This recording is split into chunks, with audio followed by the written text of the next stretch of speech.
Монгол улсын эдийн засаг тулгамдж байгаа гол асуудал бол баян хоосны ялгаа. Тэгэхээр 1990 оноос хойш баялагын хуваарлалт шудраг бусаар явагдаж ирсэн учраас ийхүү баян хоосны ялгаа гүнзгийжээ. Баялагын шудраг хуваарлалтыг хийхийн тулд бид нар өнөөдөр заавал тэтгэврийн реформыг хийх шаардлагатай болоод байна.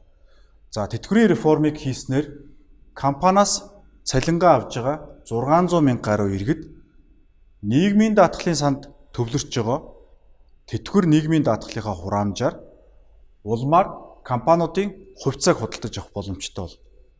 Тэгэхээр дэлхийн өндөр хөгжилтэй улс орнуудад нийгмийн даатгалын санд төвлөрсөн иргэдийн нийгмийн даатгалын мөнгөөр компаниудын хувьцааг худалдаж авдаг. Ингэснээр иргэд компаниудын эзэн болох боломжтой болдог.